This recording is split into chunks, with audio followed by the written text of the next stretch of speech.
It says, and it came to pass when Pharaoh had let the people go, that God led them not through the way of the land of the Philistines, although that was near. For God said, lest peradventure do people repent when they see war, and they return to Egypt. But God led the people about through the way of the wilderness of the Red Sea, and the children of Israel went up harnessed out of the land of Egypt. So here, if you would look on the map, it would have been so easy just to follow the Mediterranean Sea over into Canaan land. But God knew that that wasn't the way to go, because the way of the Philistines, there was an Egyptian outpost. So they would have, as soon as they would have left Egypt and gotten to the first outpost, they would have had confrontation. And God knew that as soon as they would see confrontation through the military, that they would probably turn around and go back to Egypt. Because they had been in bondage for 400 years. 400 years they served Egyptians. They worked, they were not taught anything of war. They weren't soldiers. Never ever held a sword or a shield or anything that was could be combative. So when it came to a military, they would probably run back to Egypt. They would just give up right then, because they wouldn't know how to fight. If you did give them a sword, they wouldn't even know how to use it. Yeah. So the Lord sent them through the wilderness. And he had them, when it talks about being harnessed, he had them harnessed meant they were in teams of 5. So the Lord made them look like an army, but they were far from it. And Moses took the bones of Joseph with him, for he had straitly sworn the children of Israel, saying, God will surely visit you, and ye shall carry up my bones away hence with you. And they took their journey from Succoth and encamped in Etham in the edge of the wilderness. So if we would study Joseph knew that God had showed him that there would be a day that they would be in bondage, and that when they would leave, he said, take my bones with you, because I want to be buried in the free land of Canaan. And it says, and the Lord went before them by day in a pillar of a cloud to lead them the way, and by night in a pillar of fire to give them light to go by day and night. He took not away the pillar of the cloud by day, nor the pillar of fire by night from before the people. Now how nice would that have been? He led them out of Egypt. They have seen everything, all the wonders, all the plagues that he had put on the Egyptians to demonstrate how powerful he was. Now he's got his people, and we're not talking about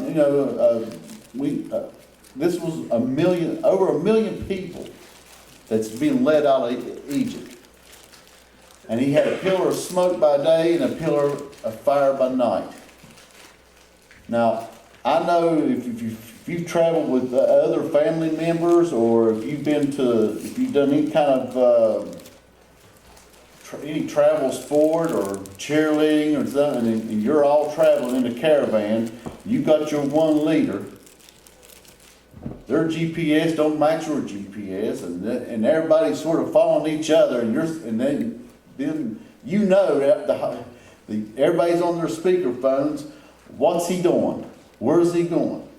The person leading might have an outdated version, and you might have an updated version that could deter you from traffic.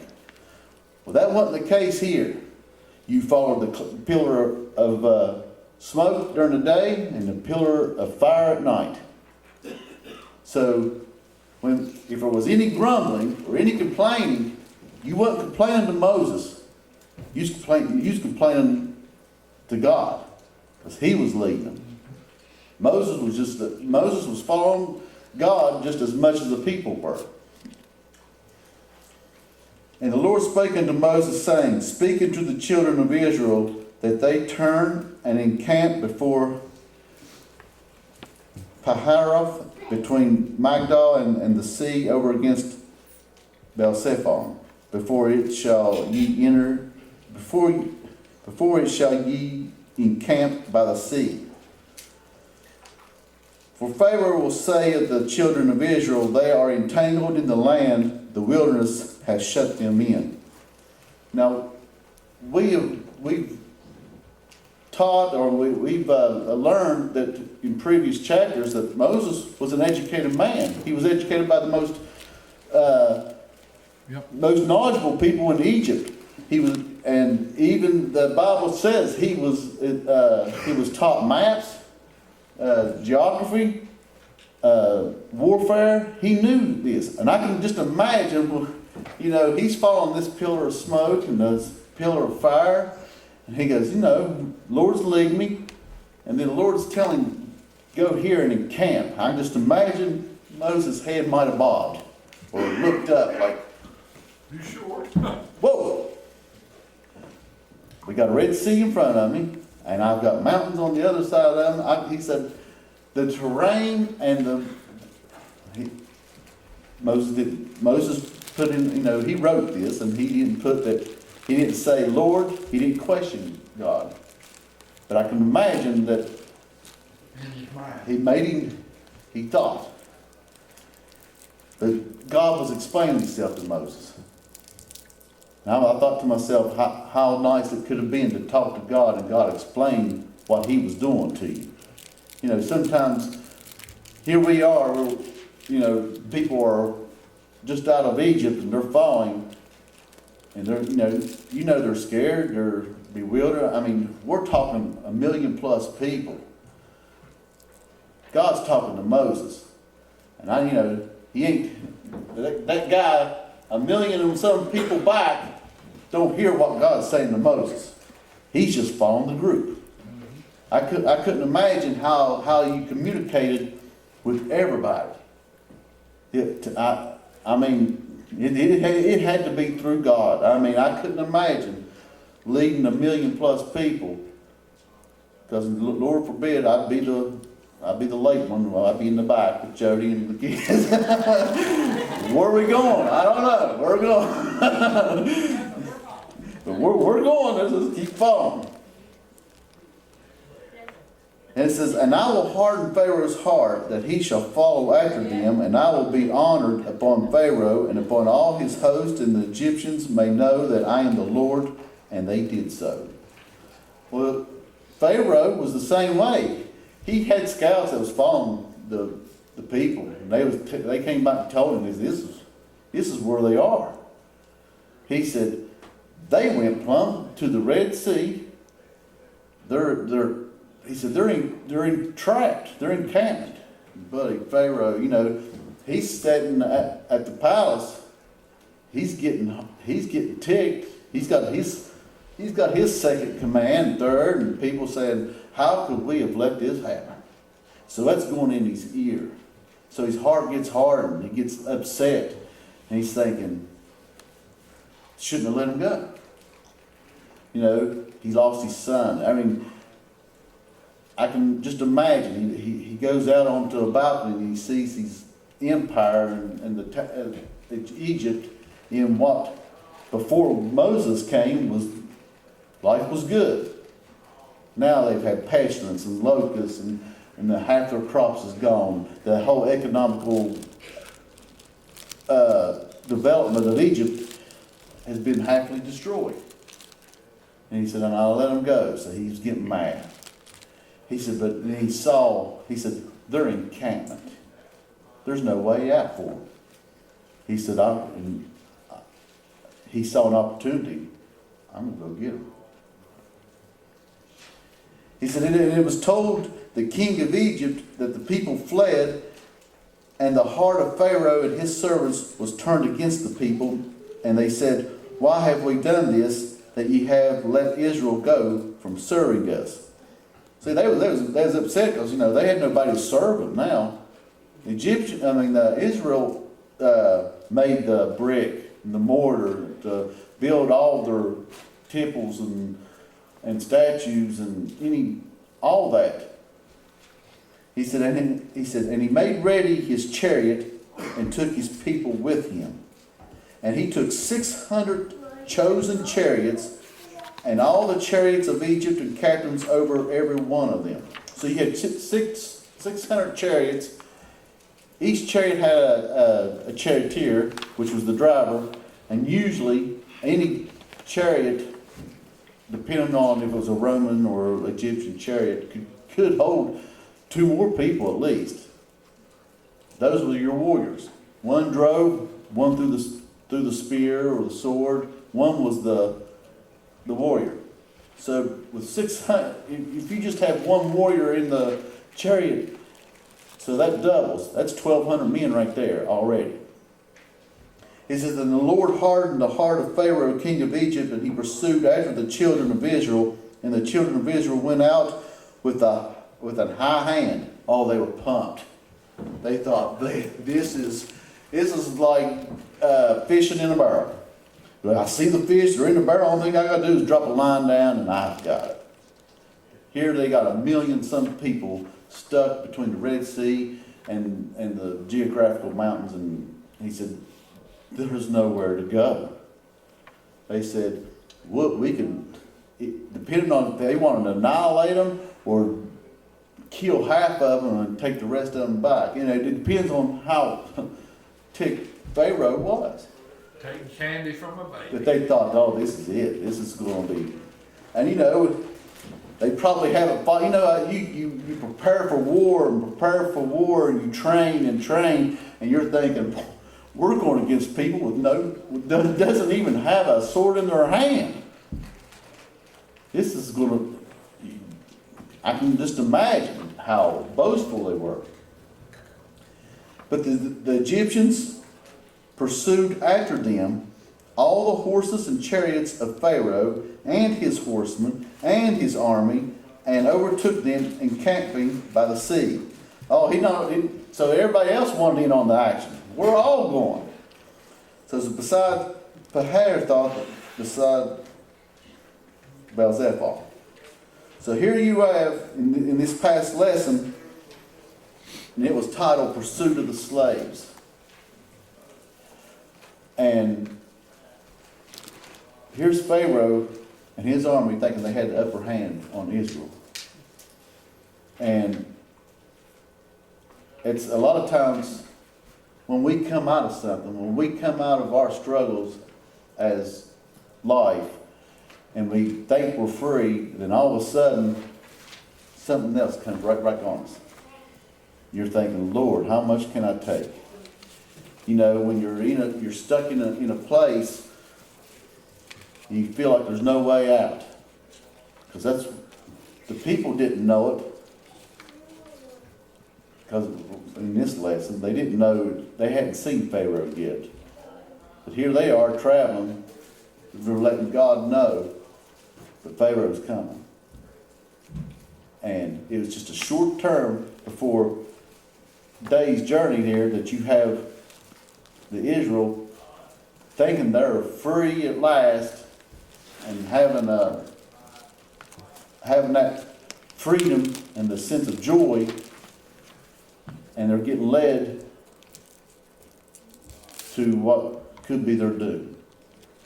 So we go to next week's lesson, or this week's lesson, and it's titled Crossing the Red Sea. They had to put their faith in God. It's hard to get, I get it. I know both sides, so I'll just start reading. It says, and when Pharaoh drew nigh, the children of Israel lifted up their eyes, and behold, the Egyptians marched after them, and they were sore afraid, and the children of Israel cried out unto the Lord. And they said unto Moses, because there were no graves in Egypt, hast thou taken us away to die in the wilderness? Wherefore hast thou dealt thus with us to carry us forth out of Egypt? As soon as they saw Pharaoh, they started crying out. They had no faith in God. They started they told him, he said, we were fine in Israel. We didn't have to worry about dying. There was no grave. He said, but now here we are. They were sort of getting a sense of trouble now because they knew the Red Sea was in front of them. And they look up, and here you've got Pharaoh's horsemen and stuff within sight. So the first thing they did was cry out, started complaining to Moses, what have you done? This is your fault. We told you when we were in Egypt that this could happen. He said, is not this the word that we did tell thee in Egypt, saying, let us alone, that we may serve the Egyptians? For it had been better for us to serve the Egyptians than we should die in the wilderness. And how many times do we find ourselves, in trouble? We've got victory, but we'd rather stay right here. He gave us victory. He said they were just purely distraught. But, that they had no faith. And God knew that if he would have taken God was completely right when he said if he would have took them to the pathway of the Philistines, that they would have turned back and went back to Egypt with little resistance. But God knew that if he took them this way, that there would be no doubt that it'd be all him that could bring them through this. And Moses said unto the people, fear ye not, stand still, and see the salvation of the Lord, which he will show to you today. For the Egyptians whom ye have seen today, ye shall see them again no more. So Moses had to get stern with them. He said, fear not. So our Redeemer is here. God was with us. Moses had faith. Moses had faith since the very beginning. And Moses, through all these plagues and stuff, he grew in faith. Because he'd seen what God was doing. But the people's faith was shattered. They were afraid and didn't trust that God could lead them out. He said, the Lord shall fight for you, and ye shall hold your peace. And the Lord said unto Moses, wherefore criest thou unto me? Speak unto the children of Israel that they go forward. Now, how many times is it that when we have our tribulations and our doubts, we all have troubles, we all have shortcomings, and the best thing and the only thing that God can tell you, what he tell them, go forward. Don't go backwards, don't go lateral, go forward. Put your step one closer to me. How many times did the alcoholic or the drug user, God will save them, bring them out, and they're doing good, but there's always that pivotal point. Always that time when they're going to get tempted, or they're going to have bad persecutions, bad things happen, and a lot of people, if you've been addicted to anything, you go to your crutch. I smoke cigarettes. And I tell you what, if I thought it wouldn't kill me, I'd still smoke them right now. I liked it, okay? I did. I enjoyed it. It was a stress reliever for me. And I can go on a truck right now, and if it's a really bad day, I will have that craving for a cigarette, because that was a crutch for me. Because anytime you get aggravated, I smoke a cigarette. And it was always that crutch. I mean, and to this day, it's like any addiction or anything that you might have, and you might fail. But what does God tell you to do? Take a step forward. Ask for forgiveness. And keep going forward. You can't go backwards. Death and destruction is what is going to be behind you. The devil wants you to turn around and quit. That's, if we look at the Egyptian people and look at it as a personal perspective, if that was a struggle in our life and we seem like things is all around us, we see no way out. You look at your problem and that's the Red Sea. Well, you got Pharaoh, that's your problem behind you. You got stuff in your life and you see you can't get through. You got things on your side, on each side of you. You're trapped. But what does God want you to do? Step forward. Trust in Him. Don't give up. Put your faith in Him. Because that's where your salvation is. That's where your victory is. That's where you're going to get through this. Don't take a step back to your old ways. Now I could maybe take a cigarette and that might be a stirring up.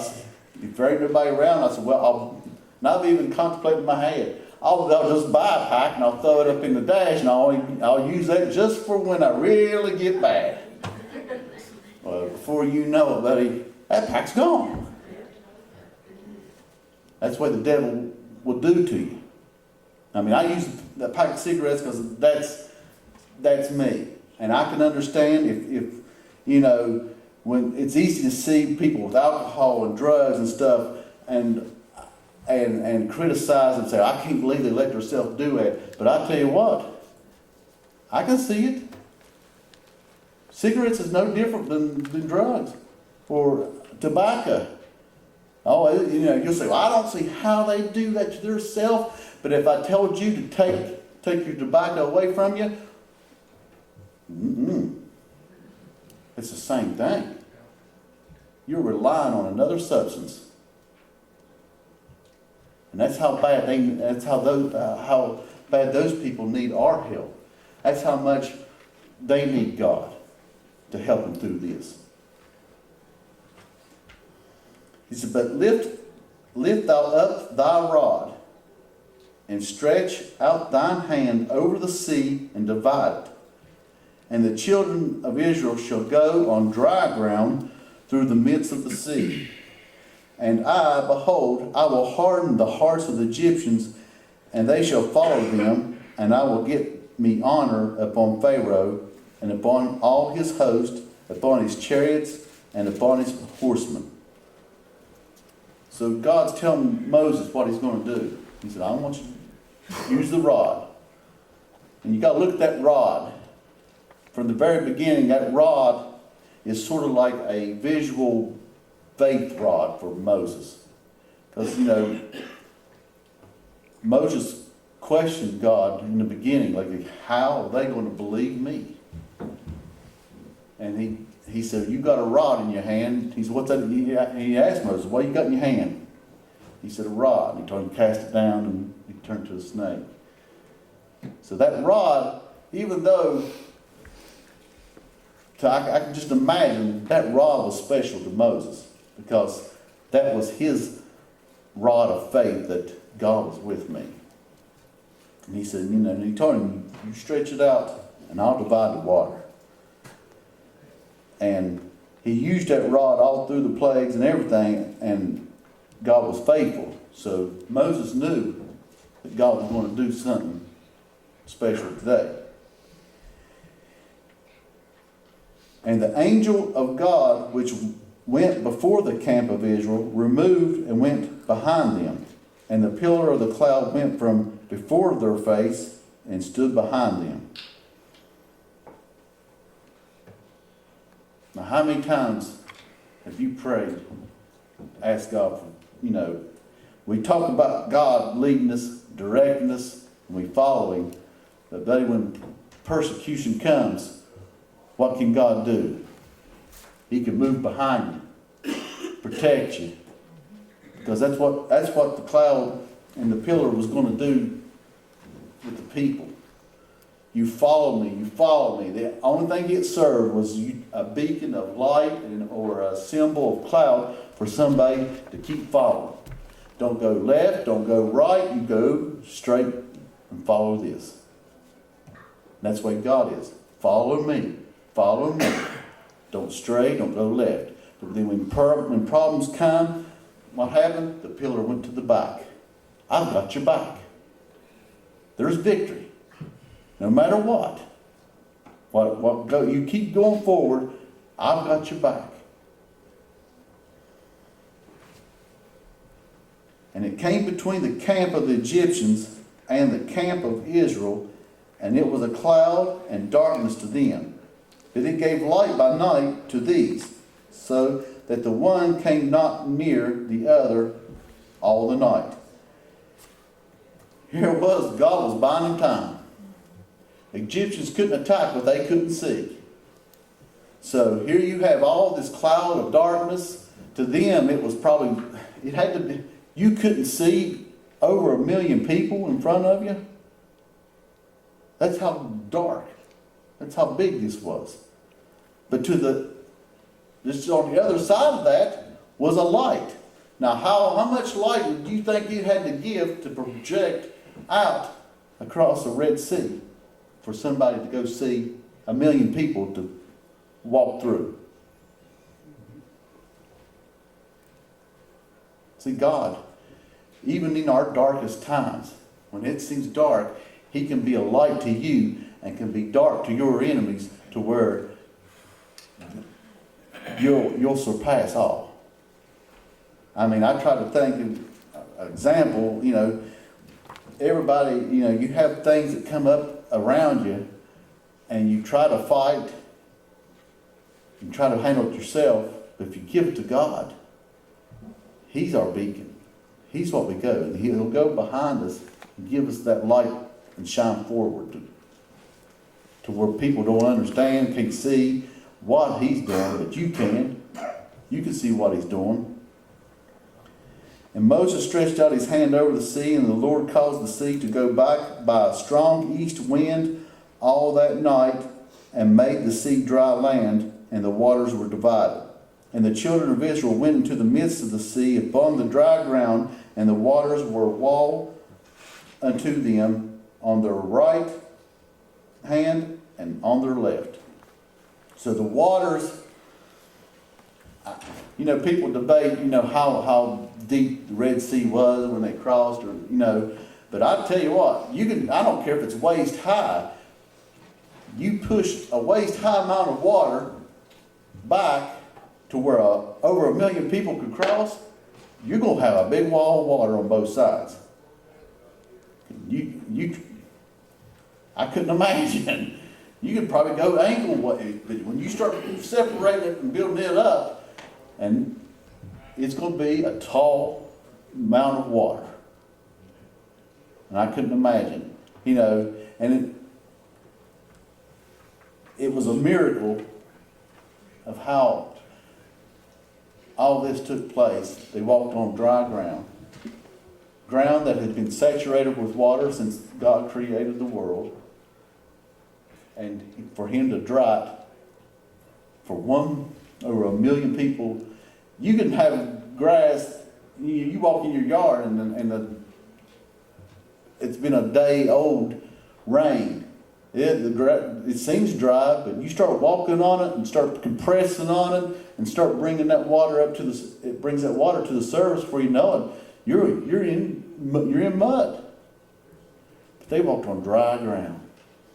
And the wind couldn't have blew that hard, or Lord, it'd have blew the people everywhere. It was God. It was God controlling nature. It was all His creation. It was God's will because He's God. And we take this and we think, well, God doesn't change. The same God that done this for Moses can do things for you. Don't think that we think God is so far off that He's not, and that He's right there by us, just as close as He is shoulder to shoulder. But we think God is not, and He's far off, and that He don't have the power that He did last time. And one reason is because we probably don't have the faith that we used to. You've got to have faith like Moses to let him work and let Him have His way. I mean, these people was looking at a grim situation. logically, here the Egyptians was, they were going to be dead. What did he do? Moved to the back. He protected them, kept them at bay, gave Moses the time. And you'll read they done it in 8 hours. Gave him enough time to cross that Red Sea. Here you got 1,200, you got 600 chariots, not counting the horsemen, and they're just standing there looking. You know, you're keeping that many people at bay, and you're trying to get 1 million. The logistics on that. Think about how big of a miracle this is. But God, it wasn't nothing for God. God knew it. He steered them that way.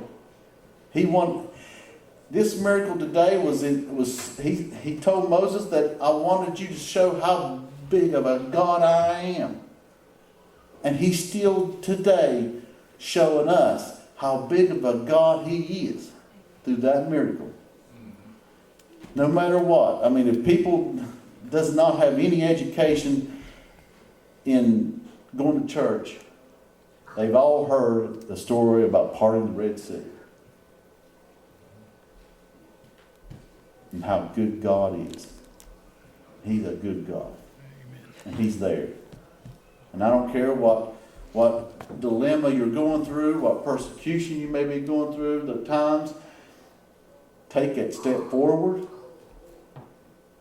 Let God be that pillar of fire at day and that pillar of cloud at day and a pillar of fire at night. Because I tell you, you give it to him. Give your problems to him. And you follow him, then when trouble comes around, he'll have your back. All right.